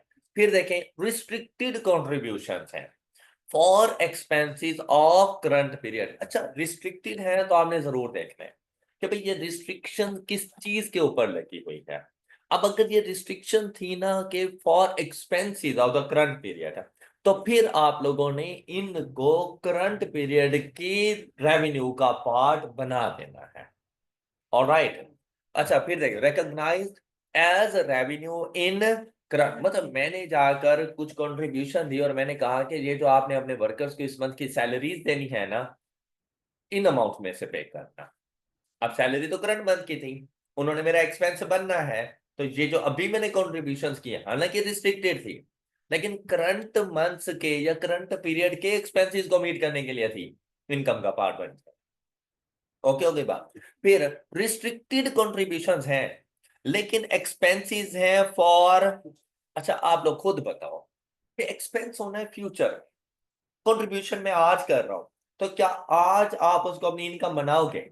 नहीं बननी चाहिए। कब बननी चाहिए? जब फ्यूचर में वो एक्सपेंसेस मीट कर जाए। तो अकाउंटिंग स्टैंडर्ड भी हमें यही कहता है कि आप इसको डेफर करो, आप इसको जिस तरह गवर्नमेंट ग्रांट को किया करते थे, आप इसको डेफर करो and recognised as revenue in the same period as the related expenses are recognised. तो मतलब करंट ईयर में आप इसको अपनी इनकम का पार्ट नहीं बना सकते। Alright, next one is when the only restriction on contribution is that it cannot be used until a particular future period, the total amount of the contribution would be recognized as revenue in that future period whether or not it has been। अच्छा, एक तो ये था ना expenses से ऊपर कि अगर मैं रेलिवेंट एक्सपेंस के बारे में बता दूं और वो रेलिवेंट एक्सपेंस हो रहा है फ्यूचर में, तो जिस पीरियड में वो एक्सपेंस होगा उसी पीरियड में उसने इनकम बन जाना है। दूसरी बात यह है कि मैंने कंट्रीब्यूशन दे दी, लेकिन मैंने उन्हें कहा कि भाई ये 6 माह से पहले नहीं यूज कर, 6 माह के बाद जाके यूज करना। मैंने ये नहीं कहा कि किस पर यूज करना है, मैंने कहा 6 माह बाद। अब जैसे ही 6 माह गुजर जाएंगे आपने उसको जाकर अपनी इनकम का पार्ट बना। Clear? Next, restricted contributions for the purchase of capital assets। अब इसको जरा पढ़ो, इस पैसेज को, ऊपर वाले पैसेज समझ आ गए सब बच्चों को? चलो इन दो पैसेजेस को पढ़ें जरा, बहुत इंपॉर्टेंट है ये। ऊपर वाले आप लोगों ने पॉइंट्स देखे कि जैसे ही आप लोग पढ़ रहे थे ना, एटलीस्ट आपको समझ आ गई थी कि आपने इनके साथ क्या करना है। अच्छा, ये बहुत इंपॉर्टेंट पॉइंट है, मतलब एग्जाम पॉइंट ऑफ व्यू से भी बड़ा इंपॉर्टेंट पॉइंट है कि क्या रिस्ट्रिक्टेड कॉन्ट्रीब्यूशन है for the purchase of capital asset, मतलब पीपी, उसका कोई भी एसेट परचेज करने के लिए रिस्ट्रिक्टेड कंट्रीब्यूशन आ गई। अक्सर ऐसा होता है ना कि मस्जिद में अगर सपोज हम लोगों ने मदरसा बनवाना हो, तो उसके लिए इमाम साहब कहते हैं कि मदरसा बनवाना है हम लोगों ने, तो कंट्रीब्यूशन करें। अब मदरसे के लिए हो सकता है लैंड भी परचेज करनी हो, लेकिन कभी वो कह देते हैं कि नहीं लैंड है पड़ी, सिर्फ बिल्डिंग बनवानी है, तो बिल्डिंग के लिए। तो आप यहाँ पर देखें कि कैपिटल एसेट जो हमारा होगा वो या तो डेप्रिशिएबल होगा या नॉन डेप्रिशिएबल होगा। तो आपने ये देखना है वो कंट्रीब्यूशन लैंड के लिए कर रहे हो या बिल्डिंग के लिए कर रहे हो, मतलब डेप्रिशिएबल एसेट के लिए है या नॉन डेप्रिशिएबल एसेट के लिए है। ये बड़ा इंपॉर्टेंट पॉइंट आना है। अब देखो क्या कहता है, इन case of depreciable assets defer and recognize as revenue on the same basis as the or expense related to acquired। आपको याद आ नहीं रहा कि इस जैसी चीज तो पहले भी हमने की हुई है गवर्नमेंट ग्रांट के अंदर। गवर्नमेंट ग्रांट में फॉर अगर कैपिटल एसिड हमारे पास होती थी, फॉर एसिड डेफर करते थे हम लोग, और फिर और हम लोग उसको अकॉर्डिंग टू डेप्रिसिएशन एक्सपेंस उसमें से इनकम का पार्ट बनाते रहते थे। था ना ऐसा? इसके साथ भी बिल्कुल वही ट्रीटमेंट करता है। ऑलराइट, दूसरा कहते हैं in case of non depreciable तो recognize as direct increase in net. अब देखो अब इनकम का पार्ट नहीं बनेगा, अब आपने इसको डायरेक्टली अपने नेट एसेट्स में इंक्रीज के तौर पे लेके चले जाते हैं। ऑलराइट, कि अगर आपके पास कोई कैपिटल एसेट है, कैपिटल एसेट जिस तरह से डेप्रिशिएट हो रहा है उसी प्रोपोर्शन में आपने उस कंट्रीब्यूशन को इनकम का पार्ट बनाना है, इनकम का पार्ट बनाना है। लेकिन अगर नॉन डेप्रिशिएबल एसेट है तो आप लोगों ने उसको जाकर direct increase in net assets के तौर पे लिखना है। देखो यहाँ पे है रिकॉग्नाइज्ड एज रेवेन्यू, जबकि अगर नॉन डेप्रिशिएबल एसेट के लिए होगा तो रेवेन्यू रिकॉर्ड नहीं होगा, मैं उसको डायरेक्ट नेट एसेट्स में जाके इंक्रीज के तौर पे रिकॉर्ड करूंगा। ऑलराइट, अब जब ये बातें अब आपको पता चल जाएंगी, आपके लिए इनकम एंड एक्सपेंस स्टेटमेंट बनाना और स्टेटमेंट ऑफ फाइनेंशियल पोजीशन बताना बहुत इजी हो जाएगा, आपको चीजें सही से समझ आ जाएंगी। फिर क्या कहता है, in order for a contribution to be accounted for as a contribution restricted for the purchase of a capital asset, the contribution must specify contributor must specify the portion of the contribution that is to be used to purchase capital asset. If the contributor does not specify, then the contribution would be recognized as revenue when spent for a particular purpose covered by the restriction, regardless of the fact that some of the expenditure may relate to purchase of। तो उसने कहा है कि वैसे तो contributor के ऊपर जाता है कि कंट्रीब्यूटर तमाम तरह रिस्ट्रिक्शंस खुद ही बताएं कि कितनी अमाउंट इस अमाउंट कैपिटल एसिड के ऊपर खर्च होनी है, हम लोगों ने जाके खर्च करनी है। अगर वो नहीं बताता ना तो फिर हम लोग उसको जाके रिकॉग्नाइज करेंगे एज रेवेन्यू। कब? जब हम लोग उस स्पेसिफिक रिस्ट्रिक्शन को कवर कर रहे होंगे, तब हम लोगों ने जाकर इसको रेवेन्यू के तौर पे रिकॉर्ड कर देना है। Alright, clear? Next one is restricted contribution for the repayment of debt. अब देखिए, आप इससे पहले सिर्फ पढ़ रहे थे रिस्ट्रिक्टेड कंट्रीब्यूशन, अब क्या है, अब उसने ओपन करके बताया है कि भाई रिस्ट्रिक्टेड कंट्रीब्यूशंस हैं, लेकिन क्या एक्सपेंसेस के लिए हैं, क्या एसेट्स के लिए हैं, क्या लॉन्ग टर्म लोन की रीपेमेंट के लिए हैं। तो एक्सपेंसेस के लिए हमने पढ़ा कि अगर एक्सपेंसेस करंट पीरियड के हैं तो उसी साल आपने रेवेन्यू का पार्ट बनाना है। अगर फ्यूचर पीरियड्स के लिए है तो फिलहाल डेफर करो, फ्यूचर में जब एक्सपेंस हो तब रेवेन्यू का पार्ट बनाना। अगर रिस्ट्रिक्टेड कंट्रीब्यूशन फॉर एसेट्स है और वो एसिड डेप्रिशिएबल एसिड है तो अकॉर्डिंग टू डेप्रिसिएशन एक्सपेंस आपने उस कंट्रीब्यूशन को रेवेन्यू का पार्ट बनाना है।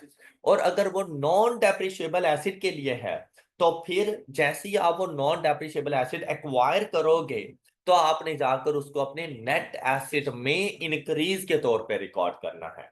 Got it? और अब कह रहा है कि सपोज लाइबिलिटी आ गई है, कोई डेट था हमारे पास और उस डेट की रीपेमेंट के लिए कोई कॉन्ट्रीब्यूशन आई, तो अब ऐसी सिचुएशन में क्या करना है? इन केस डेट वाज इनकर टू फंड एक्सपेंसेस, अब आपने ये भी देखना है वो डेट हमने क्यों लिया था। अब उसकी भी तो कोई ना कोई रीजन होगी। क्या रीजन हो सकती है कि क्या अपने एक्सपेंसेस को मीट करने के लिए आपने वो डेट लिया, मतलब कोई कैपिटल ऐसे नहीं परचेज कर रहे, रूटीन लाइफ के अंदर आपने अपने एक्सपेंसेस को मीट करना था और पैसे नहीं थे तो आपने कहीं से उधार पकड़ ली। अब क्या करना है? To fund expenses of future period, तो आपने इसको डेफर करना है। किसको? रिस्ट्रिक्टेड कॉन्ट्रीब्यूशंस को। अगर वो एक्सपेंसेस से रेलिवेंट है, डेफर करना है, रिकॉग्नाइज करना है as revenue in the same period as the related expenses. और ऐसा नहीं लग रहा जैसा रिस्ट्रिक्टेड फंड फॉर एक्सपेंसेस आया था, बिल्कुल वैसी ट्रीटमेंट है, मतलब डेट की रीपेमेंट है और वो भी एक्सपेंसेस के लिए है, तो वैसी ही ट्रीटमेंट करो जैसे एक्सपेंस के लिए की थी। तो अगर फ्यूचर पीरियड्स के एक्सपेंसेस को मीट करने के लिए था तो आपने फिलहाल उसको डेफर कर देना है, और जब वो एक्सपेंसेस हो जाएं तब आपने उसको रेवेन्यू का पार्ट बनाना है। क्लियर? फिर क्या कहता है? इन केस डेट वाज इनकर टू फंड द, अब दूसरा पर्पस ये हो सकता है कि हमने अपना एक नॉन करंट एसेट परचेज करना था, उसके लिए हमारे पास पैसे नहीं थे तो उस टाइम पर हमने लोन ले लिया या उसको उधार पर ले लिया, डेट तो बन ही गया है ना। अच्छा, फिर क्या करना है? और ये एसिड डेप्रिशिएबल एसिड है तो फिर डेफर करें, रिकॉग्नाइज करें as revenue on the same basis as depreciation और amortization expense related to acquired. क्या कोई नई चीज थी है? जैसे नॉन करंट एसिड के लिए कंट्रीब्यूशन कर रहे थे, अगर उसकी डेट की रीपेमेंट के लिए करोगे तो सेम वैसे ही अकाउंटिंग ट्रीटमेंट आ जाए। क्लियर होगी बात? फिर कहते हैं in case of debt was incurred to fund the purchase of capital asset और वो नॉन डेप्रिशिएबल एसिड है, recognise as direct increase in the, same वैसी ही ट्रीटमेंट हुई जैसी हम लोगों ने पहले पढ़ी थी। फिर कहते हैं अदरवाइज रिकॉग्नाइज, मतलब इन तीन सिचुएशंस के अलावा expenses, depreciable asset, non depreciable asset, इन तीन सिचुएशन के अलावा अगर आप लोगों का कोई और डेट है तो आपने उसको रिकॉग्नाइज करना है as revenue in the current period. Any problem? फिर आ गई अन जी ना इक्विटी का पार्ट नॉन डेप्रिशिएबल एसेट्स होंगे जी, ये तो नॉन करंट एसेट ही बनेगा ना। सर ये लैंड हम इक्विटी में लिखेंगे सर नहीं, लैंड को नॉन करंट एसेट के तौर पे लिखेंगे, लेकिन लैंड अब अपने पैसों से तो नहीं आई ना, तो लैंड कहाँ से आ रही है? इक्विटी पोर्शन इंक्रीज हो जाएगा।